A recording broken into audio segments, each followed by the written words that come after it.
Student ये देखो JEE advance 2020 paper 2 question number 7 ray optics का क्वेश्चन है। बढ़िया क्वेश्चन है। इसमें फ्लूइड को मिक्स करके क्वेश्चन जबरदस्त बनाया है।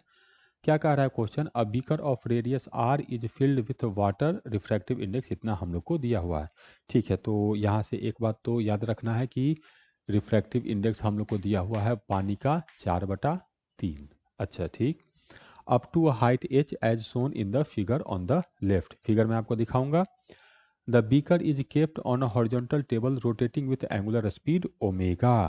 अब देखो क्या कह रहा है फिगर में। इस तरह से कंटेनर को लिए और इसमें एच हाइट तक पानी को भर दिए हैं और इसको एक हॉरिजॉन्टल टेबल पे रखे और इसको ओमेगा से घुमा रहे हैं। अब ये तुमने फ्लूइड में पढ़ा होगा कि जब इसको ओमेगा से घुमाएंगे तो ये फ्री सरफेस इसका फ्लैट नहीं रहेगा, हम लोग को ऐसे पाराबोलिक हो जाएगा और यहाँ पर ये देखेंगे ये वर्टेक्स से एच हाइट राइज करता है।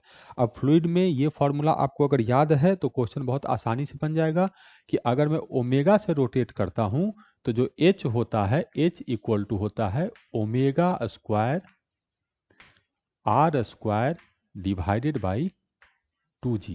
ये फ्लूइड में बना बनाया फॉर्मूला है, जहां r जो है ये डिस्टेंस है, यहाँ से इसका ये रेडियस सेंटर से इसका डिस्टेंस, तो ये है हम लोग को r। हाँ, तो h का तो एक रिलेशन ये ऐसे हो गया। अब आगे क्वेश्चन क्या कहते हैं? This makes the water surface curved so that the difference in the height of water level at the center and at the circumference of the beaker is h। हाँ, वो तो h मैंने मान लिया। अब ये दिए हैं कि ये जो h है वो कैपिटल h से बहुत बहुत छोटा है।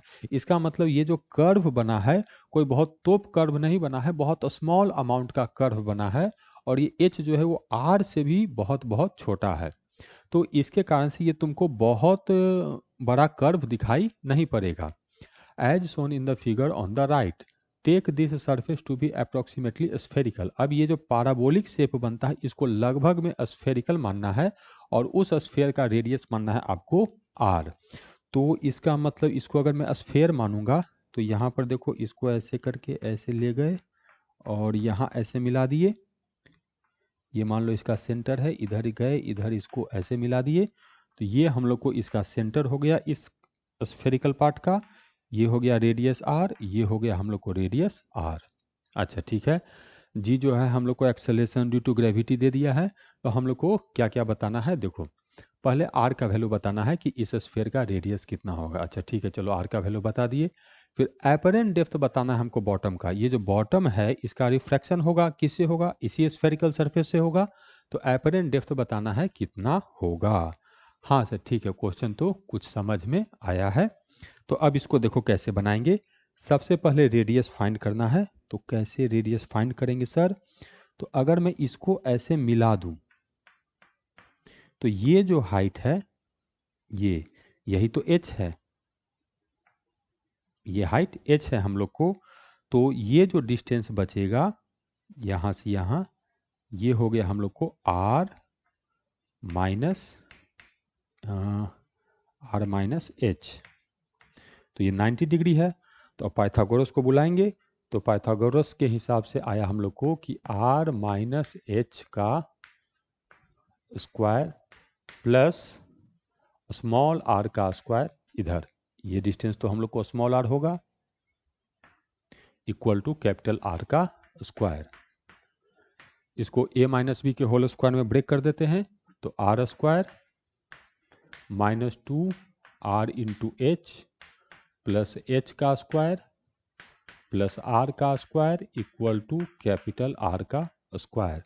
तो ये तो इसको लेके डूब गया, इधर गया तो 2RH हो गया, तो यहाँ से R इक्वल टू आ गया हम लोग को H square plus R square divided by 2h। तो एक इंपॉर्टेंट रिलेशन, क्या ऐसा कोई ऑप्शन है? हाँ, पहला ही ऑप्शन पकड़ा गया, तो एक ऑप्शन तो हमने पकड़ लिया और इसको नोट कर लिया जाए कि r का वैल्यू आया है हम लोग को H square plus R square divided by 2h। अच्छा ठीक है, तो दूसरा ऑप्शन तो गलत हो गया। अब हम लोग को एपरेंट डेप्थ कैलकुलेट करना है, तो सर एपरेंट डेप्थ कैसे कैलकुलेट करेंगे? तो यहाँ कितनी बार हम लोग को रिफ्रैक्शन होगा, तो देखो यहाँ बॉटम सरफेस है, तो यहाँ से मान लो लाइट का रे ऐसे करके ऐसे जाएगा, तो इसके बाद जो है इधर हम लोग को जाएगा। तो ये तो स्फेरिकल रिफ्रैक्शन हो गया, और ये जो डिस्टेंस होगा यहाँ से यहाँ, ये हम लोग को ऑब्जेक्ट डिस्टेंस होगा। तो स्फेरिकल रिफ्रैक्शन के लिए फॉर्मूला सर, तो स्फेरिकल रिफ्रैक्शन के लिए फॉर्मूला हम लोग को इस तरह से होता है, mu two divided by V minus mu one divided by U equal to mu two minus mu one divided by R radius. अच्छा, तो सर ये बताइए, ये जो डिस्टेंस है इसको मैं कैपिटल एच लूँगा, क्योंकि शुरू में तो ये जो डिस्टेंस है स्फेयर बना है, शुरू में तो कैपिटल एच था, और ये जो है h/2 माइनस हो गया। तो देखो ये इसीलिए कह रहा है कि ये हाइट जो है बहुत ज़्यादा नहीं है h, तो इसको हम अप्रोक्सीमेटली कैपिटल H लिख सकते हैं। तो म्यू टू तो ये है, इसमें गया है, तो ये 1 डिवाइडेड बाई v माइनस इससे रे आया है, तो ये हो जाएगा रिफ्रैक्टिव इंडेक्स 4/3, और एपरेंट डेप्थ, तो यहाँ ये हम लोग को पोल हो गया, तो ये डिस्टेंस लिखेंगे, तो इंसिडेंट रे के अपोजिट डायरेक्शन में जा रहे हैं तो माइनस लिखेंगे, तो minus H equal to mu two minus mu one divided by radius. अब देखो यहाँ से देखेंगे तो रेडियस के लिए सेंटर पे जाएंगे, तो वो इंसिडेंट रे के डायरेक्शन में जा रहे हैं, तो आर प्लस लिखना है, तो प्लस आर। तो ये हुआ, तो यहाँ से तो v कैलकुलेट हो जाएगा, यही v हम लोग को एपरेंट डेप्थ कहलाएगा। तो ये माइनस माइनस प्लस हो गया, उधर जाएगा तो माइनस होगा, इधर -1/3 है, तो -1/3r, और ये -4/3h। ये मेरा आंसर आया है। माइनस ये इंडिकेट कर रहा है कि जो डिस्टेंस होगा वो हम लोग को इधर ही होगा, तो यहाँ पे कहीं हम लोग को बॉटम फील होगा, और ये जो डिस्टेंस है यहाँ से ये हम लोग को v है, तो माइनस तो हम लोग को इंडिकेट कर रहा है, और ये v हम लोग को एपरेंट डेप्थ हो जाएगा। तो अगर मैग्नीट्यूड में केवल लिखें तो 1/v इक्वल टू हो जाएगा 1/3r प्लस 4/3h। तो ऐसा कोई ऑप्शन दिया है नहीं सर, ये तो ओमेगा में दिया है, पहला चीज़ r नहीं होना चाहिए और केवल h होना चाहिए, तो ऐसे कैसे व्यवस्था करेंगे। अब ऑप्शन मिलाने के लिए बस हम लोग को व्यवस्था करना है, बाकी आंसर तो हम लोग का आ गया है।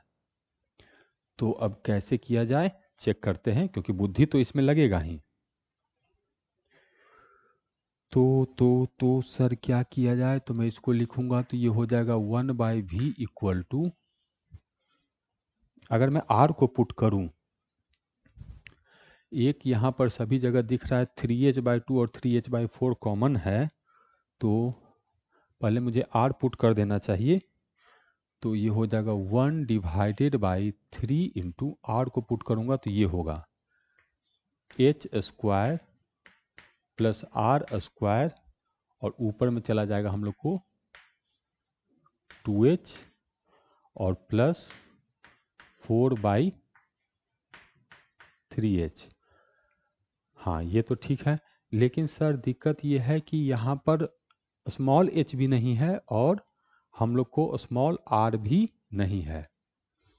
तब h को तो मैं इसमें पुट कर सकता हूँ, तो वो पुट करके देखते हैं, तो 1/v equal to 2h divided by 3 into h² मतलब हो गया ओमेगा का पावर 4 इंटू r का power 4 divided by 4g² plus r², और इधर आया हम लोग को प्लस 4/3h। इसमें भी तो कुछ भी अच्छा नहीं आ रहा है, यहाँ भी देखो इसको पुट कर रहे हैं तो कुछ भी अच्छा हम लोग को नहीं आ रहा है। तो अब यहाँ देखो हम लोग कैसे करेंगे,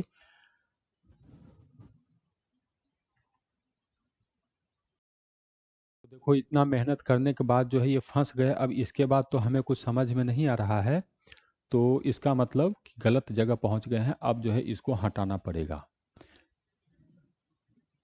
इस तरह से काम नहीं बना। अब जो है पहले यहाँ पर यहाँ तक तो सही है, इसके बाद हमको पुट करने में दिक्कत हो रहा है, और ऑप्शन में केवल कैपिटल H और ओमेगा है, मतलब h² r² नहीं होना चाहिए। तो सबसे पहले इस r को ही सिंप्लीफाई करके देखते हैं, तो r इक्वल टू इसको लिख सकते हैं, तो ये हो गया h/2 प्लस ये हो जाएगा r² divided by 2h। R square by 2h, हाँ यहाँ से तो कुछ पता चल रहा है कि आर स्क्वायर बाई 2h को मैं लिख सकता हूँ, ये हो जाएगा g divided by omega square. अच्छा, तो ये आ गया हम लोग को h बाई 2 और plus g divided by omega square. हाँ, अब देखो यहाँ पर हमें एक जो अप्रोक्सीमेशन लेना है वो ये लेना है, ये बहुत बड़ा कर्व बना है कि बहुत छोटा कर्व बना है। तो सर ये तो बहुत छोटा कर्व बना है। तो अगर ये कर्व बहुत छोटा है, इसका मतलब इसका रेडियस बहुत ज़्यादा होगा। तो इसका रेडियस बहुत ज़्यादा होगा और एच जो है बहुत छोटा है, तो इसको हम अप्रोक्सीमेटली नेगलेक्ट कर सकते हैं। इसको नेगलेक्ट करने पर थोड़ा आंसर हम लोग को सिंप्लीफाई हो जाएगा। उसका रीजन भी है कि ये नंबर बहुत बड़ा है, ये प्लस ये, तो ये बहुत ज़्यादा चेंज लाएगा नहीं। इसका मतलब आर को मैं लगभग में लिख सकता हूँ जी डिवाइडेड बाई ओमेगा स्क्वायर। हाँ, अब लगता है शायद कुछ काम बनेगा, तो फिर से देखते हैं। अगर नहीं बना तब तो ये कैलकुलेशन भी गया। तो 1/v equal to 1 are put करेंगे तो ये आ जाएगा omega square divided by 3g और प्लस 4/3h।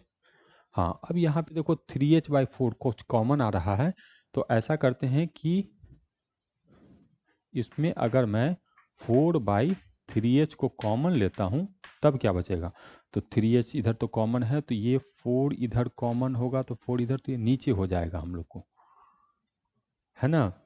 तो यहाँ पे आ जाएगा हम लोग को ओमेगा स्क्वायर और ये h नहीं है तो h डिवाइडेड बाई 4g और प्लस 1। हाँ, ये आया है, तो अब कुछ मिल रहा है। और v थोड़े 1/v थोड़े ही कैलकुलेट करना है, हमको v कैलकुलेट करना है, तो इसको उल्टा करेंगे तो ये हो जाएगा 3h/4 into 1 plus omega square h divided by 4g का पावर हो जाएगा। इसको उल्टा लिखना है तो -1। तो देखो आंसर हम लोग का यही है, ये आंसर है, लेकिन इसको कैसे घुमा कर यहाँ पर ऐसे लिखा है। तो ये बस चेक करने में जो है ये 5 मिनट चला गया कि ये आंसर है, और यहाँ पर एक अप्रोक्सीमेशन लेना है, उसको चेक किए। तो इसका करेक्ट आंसर होगा हम लोग को डी, ये नहीं होगा 3h/2 नहीं 3h/4 होगा, और यहाँ पर भी हम लोग को 4g।